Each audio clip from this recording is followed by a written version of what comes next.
कहते हैं कि दुनिया में मन सबसे ज्यादा शक्तिशाली चीज होती है। अगर किसी चीज को तुम पूरे मन से चाह लो तो तुम उसे हासिल कर सकते हो। ये मैं नहीं कहता, ये सभी महापुरुषों का कहना है। लेकिन अगर यह सत्य है, ये सच है, तो जो हम अपने मन से चाहते हैं वो हमें हासिल क्यों नहीं होता है? भाई, कोई भी इंसान अपने मन में दुख तो नहीं चाहेगा, लेकिन वो रहता तो दुखी ही है। हर इंसान अपने मन से तो कामयाब होना चाहता है, खूब पैसा कमाना चाहता है, लेकिन फिर भी वो कामयाब नहीं होता। भला ऐसा दुनिया में कौन इंसान होगा जो अपने मन में ये चाहेगा कि मैं नाकामयाब रहूं या मैं पैसा ना कमाऊं? सोचने की बात है। तो इसमें दो चीजें निकलकर सामने आती है। या तो वो महापुरुष गलत थे जिन्होंने ये बात बोली कि मन से चाही हुई चीज हासिल हो जाती है, या फिर हम गलत हैं। आज की कहानी जो मैं आपको सुनाने वाला हूं, उसमें आपको एक ऐसा मंत्र मिलेगा। उसे समझने के बाद आपको एक ऐसा मंत्र पता चलेगा जिससे आप ये समझ पाएंगे कि अपने मन से कोई भी चीज कैसे करवाई जाती है, मन में किसी भी बात का बीज कैसे बोया जाता है। ये इस कहानी से आपको अच्छी तरह से समझ में आ जाएगा, और इससे आप यह भी समझ पाएंगे कि आकर्षण का नियम को लो अट्रैक्शन कैसे काम करता है। कहानी छोटी सी है लेकिन बहुत ही गहरी है। इससे पहले कि आप इस कहानी में खो जाएं, इस चैनल को सब्सक्राइब जरूर कर लें। तो चलिए कहानी शुरू करते हैं। एक बार की बात है, एक आदमी के जीवन में सिर्फ दुख ही दुख थे। वो जो भी काम करता, उस बेचारे को वो काम पूरा ही नहीं होता। घर में आता तो घर में क्लेश बना रहता। किसी से कोई मदद मांगता तो कोई उसकी मदद नहीं करता।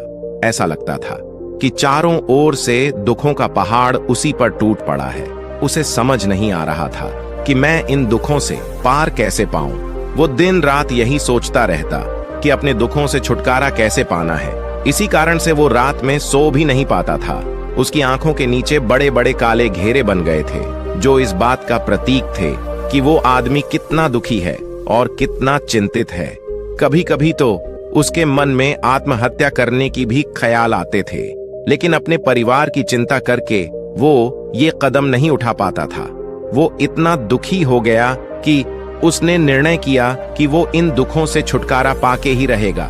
इसके लिए चाहे उसे कितनी भी मेहनत करनी पड़े, कुछ भी करना पड़े, चाहे अंगारों पे भी चलना पड़े, लेकिन इन दुखों से छुटकारा हासिल करके ही रहेगा। ऐसे ही एक दिन उसने अपने मित्र से पूछा कि मैं अपने जीवन को कैसे सुधारूं।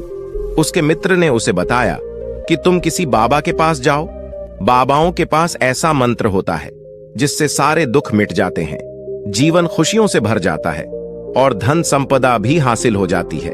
तुम किसी ऐसे बाबा को ढूंढ लो, बस तुम्हारा काम बन जाएगा। उस आदमी के मन में यह बात पूरी तरह से पक्की बैठ गई कि कोई बाबा ही मेरा दुख दूर कर सकता है, और इसीलिए उसे किसी भी बाबा के बारे में पता चलता तो वो उस बाबा के पास पहुंच जाता, उस बाबा को अपनी समस्या बताता और उससे उसका समाधान पूछता और कहता कि बाबा, मैं कुछ भी करने के लिए तैयार हूं, लेकिन मेरी इस समस्याओं से छुटकारा दिला दीजिए। आप जो कहेंगे मैं वो करूंगा, लेकिन मेरे जीवन को सुधार दीजिए। बाबा उसे कुछ टोने टोटके बता देते थे करने के लिए, और बदले में दान दक्षिणा ले लेते थे कि ये टोना टोटका करने के बाद तुम्हारे घर में सुख शांति बनी रहेगी। बस तुम इस टोटके को पूरी विधि के साथ करना। वो आदमी घर लौटकर पूरी विधि के साथ टोने टोटके करने लगा, लेकिन बहुत टोने टोटके करने के बाद भी उसके जीवन में कुछ बदलाव नहीं आया। इसके विपरीत उसका जीवन और ज्यादा दुखी हो गया। जो भी बाबा उसे टोना टोटका देता था, वो बदले में उससे दान दक्षिणा लेता था, जिससे उसका धन भी धीरे धीरे खत्म हो रहा था। इससे उसके जीवन में दुख और ज्यादा बढ़ गए। तब उसे लगा कि बाबाओं के पास जाने से तो मेरे जीवन में दुख कम होने की बजाय बढ़ते ही जा रहे हैं। तो मुझे क्या करना चाहिए? बाबाओं के पास जाऊं या ना जाऊं? फिर एक दिन एक आदमी ने उसे बताया कि तुम अपने घर में किसी पंडित को बुलाकर हवन करवा लो। हवन होगा, घर शुद्ध हो जाएगा। कोई भी बुरी ऊर्जा होगी घर में तो वो घर से बाहर चली जाएगी। किसी पंडित को बुलाकर पूरे विधि विघ्नों से मंत्र उच्चारण कराओ और हवन कराओ, जिससे घर में सुख शांति आए। उस आदमी के मन में ये बात बैठ गई और उसने एक पंडित को अपने घर पर बुलाकर हवन करवा दिया। हवन अच्छी तरह से संपन्न हुआ। बदले में पंडित ने भी अच्छी दान दक्षिणा ली और उसके बाद वो वहां से विदा हो गया। लेकिन कुछ दिनों के बाद उस आदमी को महसूस हुआ कि उसके जीवन में अब भी कोई बदलाव नहीं आया है। अब वो आदमी पूरी तरह से दुखी हो गया और ज्यादा परेशान हो गया। अब तो उसे लगने लगा था कि मेरे जीवन में से दुख कभी खत्म ही नहीं होंगे, और यही सोच सोचकर उस आदमी का बुरा हाल हो गया था। फिर एक दिन उसे अपने मित्र से एक ऐसे बाबा के बारे में पता चला जो समाधान बताने के लिए कोई दान दक्षिणा नहीं लेता था। उस आदमी को लगा कि ये बाबा दूसरे बाबाओं की तरह नहीं हो सकता, क्योंकि ये दान दक्षिणा तो लेता ही नहीं, और अगर दान दक्षिणा नहीं लेता तो यह सच में कोई सिद्ध बाबा होगा। और यही सोचकर वो उस बाबा के पास पहुंच जाता है। और जब वो आदमी वहां पर पहुंचता है तो वो बाबा ध्यान में बैठे हुए थे।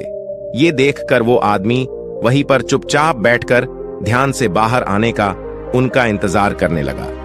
थोड़ी देर बाद बाबा ने आंखें खोली तो सामने एक दुखी और परेशान युवक को बैठे देखा। वो उसकी आंखों के नीचे काले घेरे देखते ही समझ गया कि ये आदमी अपने जीवन से कितना परेशान है। उसे संबोधित करते हुए बाबा ने पूछा कि बच्चा, क्या चाहते हो? बाबा के पास क्या लेने आए हो? उस आदमी ने कहा कि बाबा, मैं अपने जीवन से बहुत परेशान हूं। मैंने इन दुखों को दूर करने के लिए बहुत सारे रास्ते अपनाए, हर वो तरकीब करके देखी है जो किसी बाबा ने मुझे बताई, हर वो काम किया जो किसी भी इंसान ने मुझसे करने को कहा, लेकिन मेरे जीवन में दुखों में कोई कमी नहीं आई। बाबा, इसके विपरीत मेरे जीवन में दुखों में बढ़ोतरी हो गई। मुझे समझ नहीं आ रहा है कि मैं क्या करूं। कभी कभी तो मैं आत्महत्या करने की सोचता हूं, लेकिन अपने परिवार की सोचकर मैं ये कदम नहीं उठा पाता। मैंने आपके बारे में बहुत सुना है बाबा, और मैं बहुत उम्मीद के साथ आपके पास आया हूं। कृपया करके मुझे कोई ऐसा मार्ग बताएं जिससे मुझे अपने दुखों से छुटकारा मिल जाए। मैं अपने दुखों से छुटकारा पाने के लिए कुछ भी करने को तैयार हूं। आप मुझे कोई भी रास्ता बताएं, चाहे वो रास्ता कितना भी कठिन क्यों ना हो, मैं उसको पार करके रहूंगा। बाबा ने महसूस किया कि ये आदमी तो सच में बहुत परेशान है। बाबा ने उसकी बात सुनकर कहा कि बच्चा, दुखों को दूर करने के लिए मंत्र ऐसे ही नहीं मिलते। मंत्र पाने के लिए कुछ करना पड़ता है। तुम कुछ कर सकते हो। यह सुनकर पहले तो उस आदमी ने सोचा कि ये बाबा भी मुझसे दान दक्षिणा ही मांगेंगे, लेकिन और कोई रास्ता न पाकर उस आदमी ने कहा कि बाबा, आपको जितने भी दान दक्षिणा चाहिए मैं देने के लिए तैयार हूं, लेकिन आपका मंत्र सच्चा होना चाहिए, वो पूरा होना चाहिए, उसका फल मुझे मिलना चाहिए। उसके बाद मैं आपको जो भी दान दक्षिणा लेना चाहते हो वो दे दूंगा। बाबा ने कहा कि दान दक्षिणा तो बहुत छोटी सी चीज है, मुझे वो नहीं चाहिए। इस पर वो आदमी सोच विचार करके बोला, तो बाबा, मैं अंगारों पर भी चलने के लिए तैयार हूं, आप मुझे बस आज्ञा दीजिए। बाबा ने कहा कि अंगारों पर चलने वाली छोटी चीज मैं तुमसे नहीं कराने वाला। मैं जो तुमसे कराने वाला हूं वो बहुत ही कठिन मंत्र है। क्या तुम उसे पूरा कर पाओगे? उस आदमी ने कहा कि बाबा, आप मुझे बताइए तो सही, मुझे करना क्या होगा? मैं कुछ भी करने को तैयार हूं। इस पर बाबा ने उसे कहा कि यहां से जब तुम अपने घर जाओ तो रास्ते में अपने मन में ये दोहराते जाना कि मैं सुखी हूं, मैं सुखी हूं, मैं सुखी हूं। बार बार अपने मन में यही दोहराना, और याद रहे जुबान पर ये नहीं आना चाहिए, ये सिर्फ मन में दोहराना है। ये सुनकर वो आदमी बोला, बाबा, बस इतनी सी बात, ये तो मैं चुटकी बजा के कर लूंगा। लेकिन इससे होगा क्या? बाबा बोले कि तुम इस मंत्र को करके तो देखो, वैसे भी तुमने इतने बाबाओं के मंत्र किए हैं, तो इस मंत्र को भी करके देख लो। उस आदमी ने सोचा कि बाबा कुछ दान दक्षिणा तो ले नहीं रहे, और छोटा सा मंत्र है, इसे तो मैं कर ही लूंगा। वो बोला, ठीक है बाबा, मैं ये मंत्र जरूर करूंगा। वो आदमी ये कहकर वहां से उठकर चलने लगा। लेकिन जैसे ही वो चलने लगा, पीछे से बाबा ने बोला कि बच्चा, एक बात याद रखना, जब तुम ये मंत्र अपने मन में दोहराओ तो तुम्हारे मन में बंदर के विचार नहीं आने चाहिए, बंदर का ख्याल भी नहीं आना चाहिए, तो ही ये मंत्र सिद्ध होगा। वो आदमी बोला, मुझे तो आज तक बंदर का कोई विचार नहीं आया, तो अब क्यों आएगा? आप चिंता मत करिए बाबा, मैं बस मन में यही दोहराऊंगा कि मैं सुखी हूं, मैं सुखी हूं, इसके अलावा बंदर का कोई विचार मेरे मन में नहीं आएगा। ये कहकर वो आदमी वहां से चल दिया। वो अपने मन में मैं सुखी हूं, मैं सुखी हूं, ये दोहराता हुआ थोड़ी दूर ही चला था कि उसके मन में अचानक बंदर का ख्याल आ गया। बंदर का ख्याल एक बार आया और चला भी गया, लेकिन उस आदमी ने सोचा कि आज तक तो मुझे बंदर का कोई विचार नहीं आया, ये आज बंदर का विचार क्यों आ गया। और ऐसे करके उसने उस बंदर के विचार को पकड़ लिया। वो ये भूल गया कि मुझे क्या मंत्र दोहराना है, और वो बंदर के बारे में सोचने लगा। जब थोड़ी देर बाद उसे फिर से होश आया तो वो फिर से अपना वही मंत्र दोहराने लगा जो बाबा ने उसे बताया था, मैं सुखी हूं, मैं सुखी हूं। लेकिन अचानक से उसे उसके सामने एक बंदर दिखाई दिया, और ये देखकर उसके मन में फिर से बंदर का विचार उठ गया, और वो अपने अंदर से उस विचार को बाहर फेंकना चाहता था। वो चाहता था कि मेरे अंदर किसी भी तरह बंदर का विचार ना आए, लेकिन उसे तो उसके सामने बंदर ही दिखाई दे गया। ऐसे ही जदूजहद करते करते वो घर पर पहुंचा, और घर पर पहुंचने के बाद अपनी पत्नी को कहा कि हे बंदरिया, मुझे खाने में बंदर परोस दो।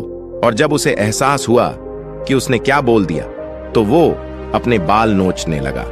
वो दीवारों में सर मारने लगा कि आज तक मुझे बंदर का कोई विचार नहीं आया, और आज मुझे ये क्या हो गया है कि मुझे हर जगह बंदर ही बंदर नजर आ रहे हैं। ये कैसी माया है। यहीं सोच सोचकर वो आदमी रात भर सो नहीं पाया। रात भर करवटें बदलते रहा, और सुबह उठते ही सीधे उस बाबा के पास पहुंच गया और उसके चरणों में गिरकर कहा कि बाबा, पता नहीं क्या चमत्कार हो रहा है। आज तक मुझे बंदर का कोई विचार नहीं आया, लेकिन कल से जब से आपने मुझसे कहा कि बंदर का विचार नहीं आना चाहिए, तब से मुझे हर जगह बंदर ही बंदर नजर आ रहे हैं। उस आदमी ने कहा कि बाबा, मुझे तो आपके पीछे पेड़ पर बैठा हुआ बंदर भी केले खाता हुआ दिखाई दे रहा है, ये हो क्या रहा है।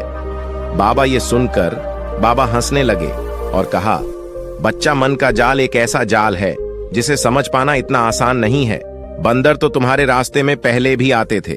जब तुम मेरे पास आए थे तो इन्हीं पेड़ों पर ये बंदर घूम रहे थे, लेकिन तब तुम्हारे ध्यान में ये बंदर नहीं था। तब तुम्हारे ध्यान में सिर्फ अपने दुख थे। इसके बाद बाबा ने उसे बताया कि बच्चा, हम जिस चीज से भी दूर भागना चाहते हैं, वही चीज हमारे मन में बहुत गहरे में प्रविष्ट हो जाते हैं। वो हमारे अंतर मन में समा जाती है। असल में हम जिस चीज से भी छुटकारा पाना चाहते हैं, उससे छुटकारा इसीलिए पाना चाहते हैं कि वो हमारे साथ बहुत गहरे से जुड़ी हुई है, और हम जितना ही उससे छुटकारा पाना चाहते हैं, वो उतनी ही गहरी हमारे मन में बैठती चली जाती है, और आखिरकार वो हमारे अंतर मन में छा जाती हैं। ऊपर से तो हम चाहते हैं कि सुखी होना, कि मैं सुखी हूं, सुखी हूं। हमारे होठ भी यही बोलते रहते हैं, लेकिन हमारे मन में दुख समाये होते हैं। हमारे विचारों में, हमारे मन में हमें दुख ही दुख दिखाई देते हैं। इसलिए अपनी जुबान से बार बार ये बोलने से कि मैं सुखी हूं, मैं सुखी हूं, हम सुखी नहीं होंगे। जब तक ये मंत्र हमारे अंतर मन में प्रविष्ट नहीं होगा, तब तक हम सुखी नहीं होंगे। इस पर उस आदमी ने पूछा कि बाबा, लेकिन ये मंत्र हमारे अंतर मन में प्रविष्ट कैसे होगा। ये सुनकर बाबा ने कहा कि बच्चा, अपने दुखों से लड़ना बंद कर दो। जब तक तुम अपने दुखों को दूर करने की सोचते रहोगे, तब तक वो दुख तुमसे चिपके रहेंगे। तब तक वो दुख तुम्हारा अंतर मन पर अपना राज जमाए बैठे रहेंगे, और जिस दिन तुम उन दुखों के बारे में सोचना ही छोड़ दोगे, उन दुखों से छुटकारा ही नहीं पाना चाहोगे, उसी दिन से तुम्हारी जिंदगी से दुख गायब हो जाएंगे। क्योंकि किसी भी चीज से छुटकारा पाने के लिए हमें उस चीज के बारे में सोचना पड़ता है, और हम जितना ही उस चीज के बारे में सोचते हैं, वो उतनी ही गहरी हमारे मन में प्रविष्ट होती चली जाती है। हम अधिकतर समय दुखों के बारे में ही सोचते हैं। हम यही सोचते हैं कि हमारे जीवन में दुख है और हमें इससे छुटकारा पाना है। इसी वजह से बार बार सोचने से वो दुख हमारे अंतर मन में प्रविष्ट हो जाते हैं और हमें एहसास भी नहीं होता। इसीलिए अगर तुम दुखों से छुटकारा पाना चाहते हो, तो दुखों से छुटकारा पाने के बारे में सोचना छोड़ दो। तुम्हें दुखों से छुटकारा मिल जाएगा। अक्सर आदमी धूम्रपान छोड़ना चाहता है, शराब छोड़ना चाहता है, सुबह अपने आप से ये वादा करता है कि मैं कोई भी गलत काम नहीं करूंगा, लेकिन शाम को जब लौटता है तो नशे में चूर होकर लौटता है। ऐसा क्यों होता है कि जो हम सोच रहे हैं वो पूरा कर ही नहीं पा रहे हैं। असल में हम उस चीज को बहुत ज्यादा तवज्जो दे रहे हैं, उस चीज को बहुत ज्यादा अहमियत दे रहे हैं। जब भी हम उस चीज को छोड़ने के बारे में सोचते हैं तो हम उसकी इंपॉर्टेंस यानी कि विशेषता और ज्यादा बढ़ा देते हैं। हमारा मन उस चीज के बारे में जितना ज्यादा सोचेगा, शराब या धूम्रपान छोड़ने के बारे में जितना ज्यादा सोचेगा, हमारा मन उतना ही उस चीज के पीछे ज्यादा भागेगा। हमें उस चीज से लड़ना नहीं है, बल्कि बिना सोचे गुजर जाना है। और अगर इस मंत्र को हम समझ लेते हैं तो हम अपने जीवन में जो भी पाना चाहते हैं उसे अपने अंतर्मन में डाल सकते हैं। और एक बार वो लक्ष्य हमारे अंतर्मन में बैठ जाता है तो फिर सफलता पाने में कोई समस्या नहीं आती, कोई दिक्कत नहीं आती। तो दोस्तों, आज के वीडियो में बस इतना ही। उम्मीद है आपको यह वीडियो पसंद आई होगी। अगर पसंद आई होगी तो वीडियो को एक लाइक करना मत भूलिएगा। ओम बूम बुद्धाय नमः, ओम बूम बुद्धाय नमः, ओम बूम बुद्धाय नमः।